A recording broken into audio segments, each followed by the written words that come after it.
Bonjour à tous, ravi d'être avec vous une fois de plus avant Noël. Noël, c'est pour bientôt dans quelques jours.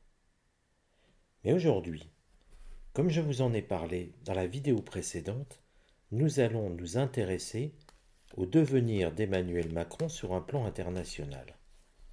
On sent la France chahutée, comme je vous l'ai dit, et comme je vous l'avais prévu, la France commence à être un petit peu mis à la porte de partout en Afrique, très récemment le Tchad. Que va-t-il nous rester? Peut-être pas grand-chose. Et puis, plus grave encore peut-être, ce que représente la France sur un plan international. Pour l'instant, la France, qu'on le veuille ou non, elle est représentée par Emmanuel Macron. C'est lui qui va rencontrer Trump, les dirigeants anglais, les dirigeants africains, les dirigeants chinois, le monde. Peut-on s'attendre à ce qu'il soit chahuté? Peut-on s'attendre à ce qu'il soit critiqué, moqué? On l'a vu lors des déplacements. Tout n'est pas si simple pour lui, même au Canada. Aussi, regardons comment va évoluer Emmanuel Macron sur un plan international, donc dans la politique étrangère. Je rajoute le mot pour que les choses soient bien claires pour tout le monde. Nous ne sommes plus sur le plan français, mais nous sommes sur le plan international et nous allons découvrir ce qui va se passer. En tout cas, on le voit toujours à la manœuvre. La carte, c'est la carte trafic. Attention, ce n'est pas une carte comme je l'ai déjà entendu, elle ne parle pas de traficotage. Trafic, c'est une carte qui indique que l'on va dans plusieurs directions. Vous voyez, on fait des allers-retours. Un trafic, pensez trafic autoroutier, et vous serez dans le bon. Donc, ça montre qu'il y a beaucoup de discussions. Nous sommes sur du mercurien. Mercure, c'est la communication, ce qui montre que Emmanuel Macron va se montrer, encore une fois, sur un plan international. Alors, on peut le regretter peut-être parfois, parce qu'il y a un ministre des Affaires étrangères, et le Quai d'Orsay, eh bien, serait bien mis à contribution afin de préserver peut-être l'image du président, pour un président entre guillemets normal. Toutefois, le président Macron, eh bien, prenant presque la place du ministre des Affaires étrangères, forcément, c'est lui qui est en première ligne. Et forcément, s'il y a des bourdes à dire, c'est lui qui va les dire. Mais s'il y a des coups à prendre, c'est aussi lui qui s'expose directement. Et des coups, il en a déjà pris. Des chahutages, dès qu'il y a possibilité d'être chahuté, ça tombe sur lui. Ça montre bien que l'image à la fois de la France et de ce président, l'image est abîmée fortement et durablement. Ça dénote aussi que, eh bien, pour la prochaine personne qui sera à l'Élysée, il y aura du travail à refaire afin de pouvoir reconstituer les liens politiques avec les autres pays. La Russie, pays de l'Est, les États-Unis, ne plus passer pour des clowns quelque part, face à des hommes politiques, des poids lourds politiques. Alors ce qui va aller contre, eh bien, on retombe là-dessus. Je vous laisse admirer cette carte et puis on va en parler. Regardez bien ce qu'elle dit. Famille. Ce qui veut dire que de toute manière, nous sommes sur ces relations amoureuses, mais ces relations non pas hors couple, mais son couple tel qu'il représente. Ce qui veut dire que quelque part, eh bien, sur un plan international, Emmanuel Macron est fortement diminué par la présence de Brigitte Macron. Elle est devenue un handicap. Bon, tout simplement, ne nous mentons pas, toutes ces rumeurs qui courent sur son état, tous les bruits qui parlent sur elle, toutes les photos que nous avons vues de cette personne, forcément, ça pèse. Ça pèse très lourd. Ça pèse beaucoup trop lourd et sur un plan international, lorsqu'on veut paraître en position de force, lorsqu'on veut paraître quelqu'un de compétent, lorsqu'on veut paraître quelqu'un de fiable, c'est difficile d'avoir Brigitte Macron puisqu'elle est le sujet, on va dire, non pas de moquerie, il n'apparaît pas comme un sujet de moquerie, il apparaît comme un sujet qui atténue le pouvoir de la France, l'écoute de la France et les répercussions sur Emmanuel Macron. Donc vous voyez que finalement, le pire ennemi d'Emmanuel Macron, on pourrait dire, c'est Emmanuel Macron sur le plan de l'international. Eh bien non, il y a quelqu'un qui remporte la palme, c'est Brigitte Macron. On peut y voir quand même, si on ouvre un tout petit peu les yeux, un tout petit peu l'esprit, le retour en puissance de Donald Trump. Le retour de Donald Trump et des documents secrets qu'il a en sa possession sur le président français. Et que forcément, étant au courant de tout ce que l'on dit,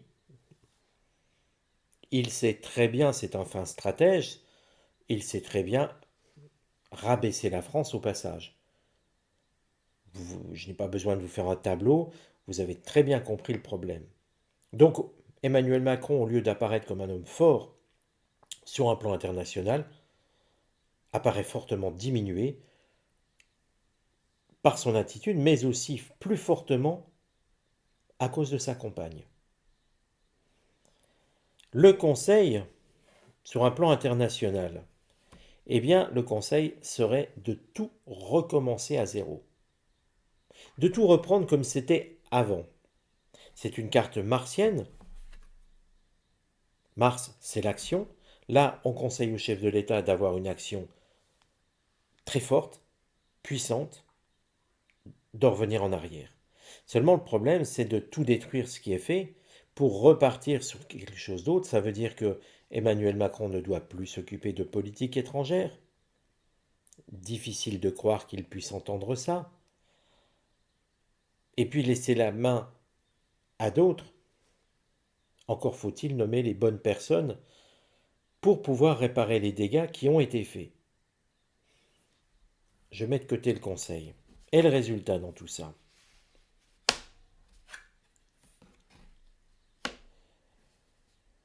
Le résultat dans tout ça, c'est que Emmanuel Macron, lui, il va réfléchir.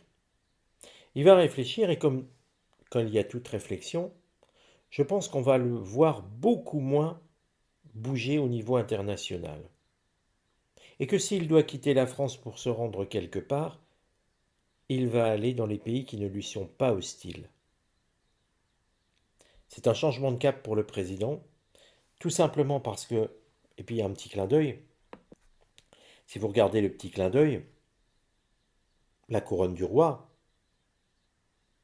je ne sais combien d'articles j'ai pu lire rapidement cette semaine en survolant, en voyant les titres, le roi Macron, on l'a vu combien de fois, et vous voyez que ce roi Macron, eh bien, il va être obligé de prendre le temps de réfléchir, et il va le faire. Alors, encore une fois, soyons très clairs, ce n'est pas parce qu'il va réfléchir qu'il va prendre de bonnes décisions, ni de mauvaises, l'oracle ne dit pas ça.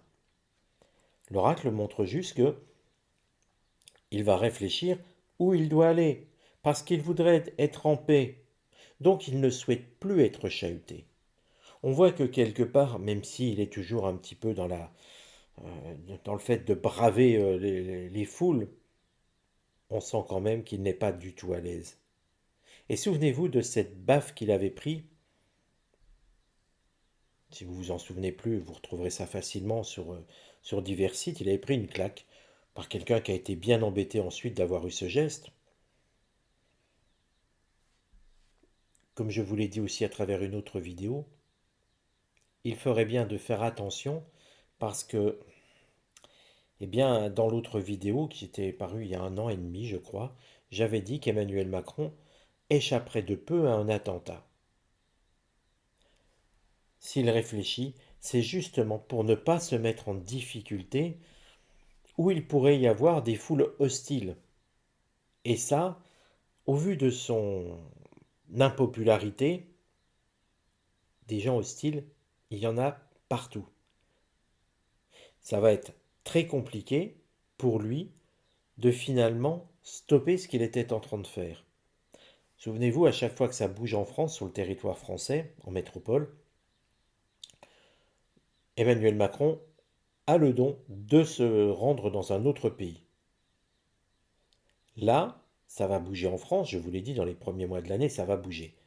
Pour autant, il va faire non plus la fuite en avant, il va prendre soin de bien réfléchir où il va, afin de ne pas être chahuté, pris à partie dans des mouvements de foule, dans des mouvements qui réclameront sa démission, comme on l'a vu à Mayotte, où les Mahorais crient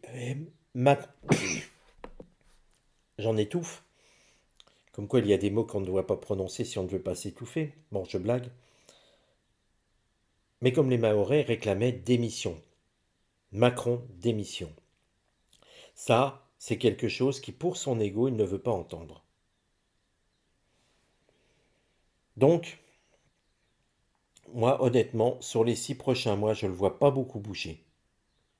Et en tout cas, les peu de voyages officiels qu'il fera, il les choisira pour ne pas se mettre en danger.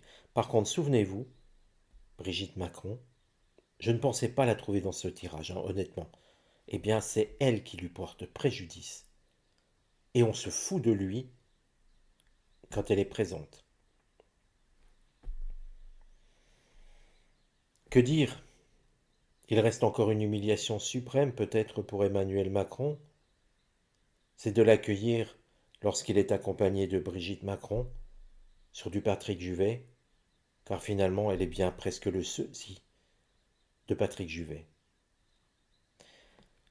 À bientôt les amis, prenez soin de vous et je vous dis à très bientôt.